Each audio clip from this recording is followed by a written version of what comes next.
welcome to our van build. Today we are going to talk about, can you take me to a van? I would love to get a van. We're Jazzy and JR, and this is the road we're on. Last week we traveled from San Diego to Joshua Tree in a built-out camper van. We fell in love with van life, and now we're searching for our own van baby. But there's just so many choices to choose from. We spent all week researching vans and seeing a few in person, so we wanted to share with you everything we've learned. If you want to build out a van but don't know where to begin, follow along. You're in the right place.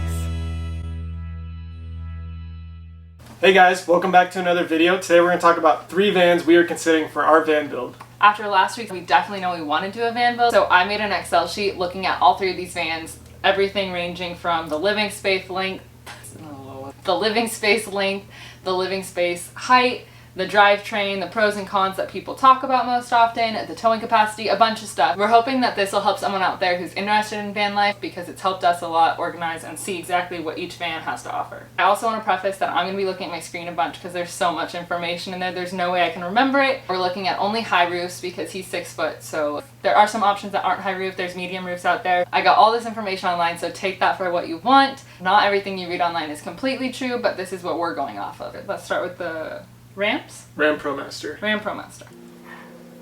So the Ram Promaster comes in 3 different sizes. The 136 wheelbase, the 159 wheelbase, and the 159 extended. The wheelbase is the distance between the center of the front wheel and the center of the back wheel. The 136-inch wheelbase has a living space of 9 feet 4 inches. This is from the back of the front seats to the back of the car, the back doors of the car. Oh, man. The 159-inch wheelbase is 11 feet living space, and the 159 extended is going to be 12 feet 2 inches. The interior height for all of these, for the high roof version, is 6'2", and the exterior height is 8'4". Basically what that means is you don't get good ground clearance because the whole van is set pretty low. The interior width is 6'1", so this is a big plus because the Ram Promaster is known for being the widest. That's something that caught our eye and is basically why we're considering the Ram Promaster.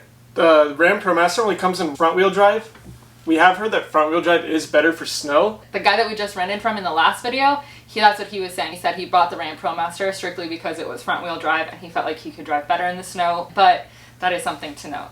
Right now we only know of a V6 gas option for the Promaster. Doesn't come in a 4-wheel drive option. The towing capacity is 4,200 pounds. Roughly. And some of the pros are that it's a V6 gas engine, so if it breaks, it's pretty easy to work on. You can go to a mechanic should know how to work on it. The con, though, is that the engine itself does cost a lot to fix, from what I hear. Apparently there's a manual transmission that's shifted by a computer, so that's super complicated and really hard to fix if something goes wrong. No one really understands it except for those Fiat mechanics. So now let's go into the sprinters. So that comes in 3 different sizes, the 144, the 170, and the 170 extended. Extendeds are going to be just an overhang from the back of the rear wheel well to the bumper.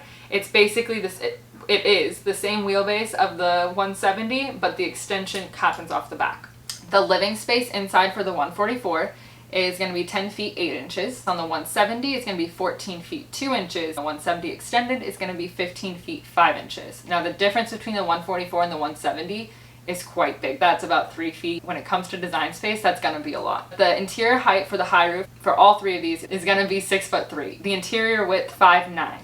The exterior height is going to be 9 feet, and that's because the ground clearance is pretty okay. So you are able to go a little bit farther off-roading. The drivetrain for the Sprinter comes in 2 options. It comes in a rear-wheel drive and a 4-wheel drive. The 4-wheel drive is just a lot more expensive.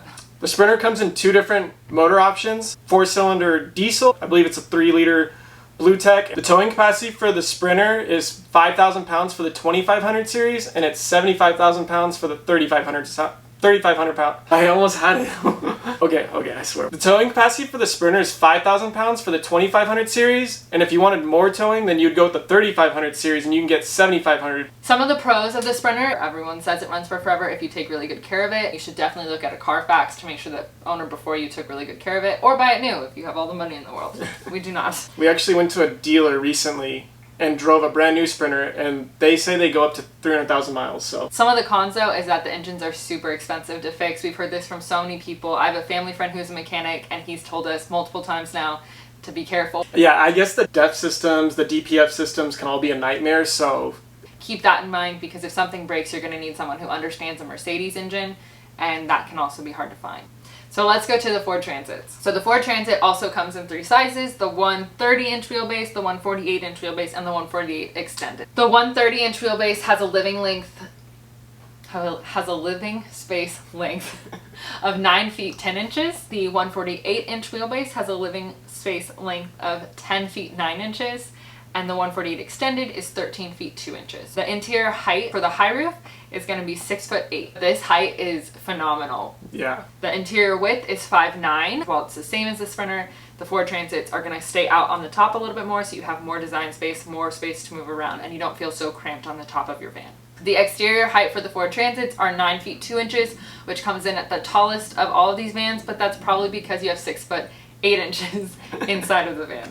The Transit comes in 2 drivetrain options. It comes in rear-wheel drive and all-wheel drive. All-wheel drive means that the wheels are running at all the time, whereas 4-wheel drive, you can switch between 2-wheel and 4-wheel drive. Oh, I didn't know that. There's 2 motor options. 3. There's the V6 gas, the EcoBoost engine, and the Power Stroke Incline. The EcoBoost is just the turbo of the V6 gas engine. Yeah, so 2 different gas options and 1 diesel option.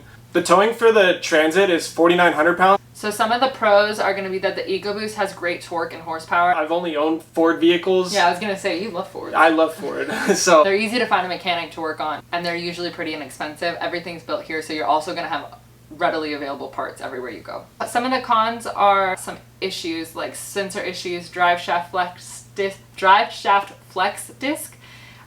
poor drainage of water over the hood, which leads to excessive water in the engine area. So I definitely watch out for them if you're looking for a used van. 2015s, I guess, were the worst. Okay, so we actually have an appointment today to go try some vans out. There's this really cool lot a little bit farther away from us than we normally go, but they have a ton of vans online. It's just scroll after scroll after scroll. We figured it'd be kind of cool to bring you along. I'm excited to go look inside them. this is going to be fun. Okay, let's go. This is like Disneyland, but for vans.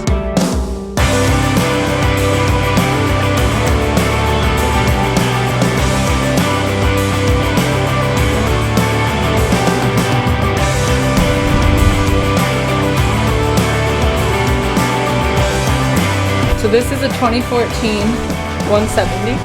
If anyone's looking, this is the difference between the door to the wheelbase. So this is a 2500 series. There's a 3500 series, and the 3500 series just means that the wheel well would come out a little bit more to fit 2 tires under each wheel well.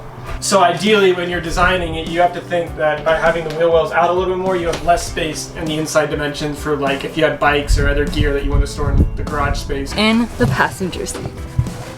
Minus that.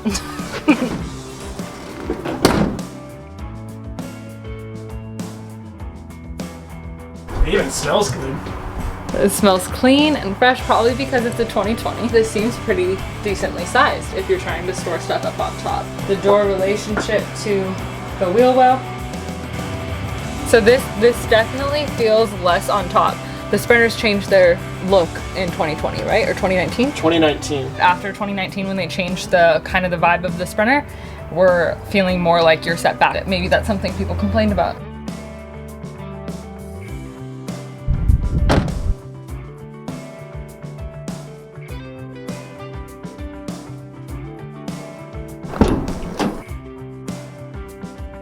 So this one is a Ford Transit high roof. I'm about 6 foot. So this is what the Ford Transit feels like when you're sitting inside. I'd say you feel lower. I think you sit a little bit lower. I feel like I sit a little bit further back, whereas the Sprinter, I'm sitting more over the front axle. Overall, we feel like the Ford sits back while the Sprinter felt like we were more on top of the hood of the car.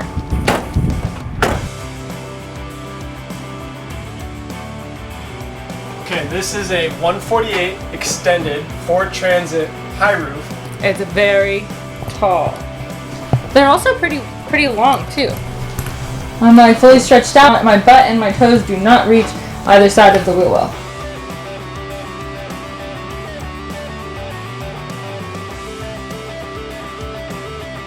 I think this is a 136 Ram Promaster. Too short.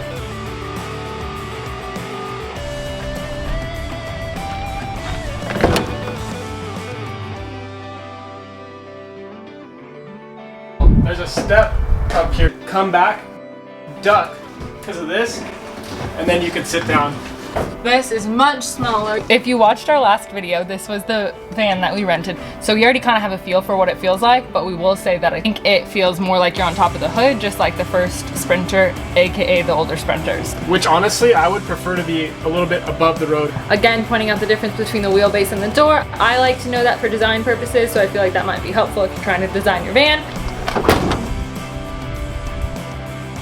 This is the 159 Extended Ram Promaster, so it's exactly what we were driving in our last video, except for a little bit longer.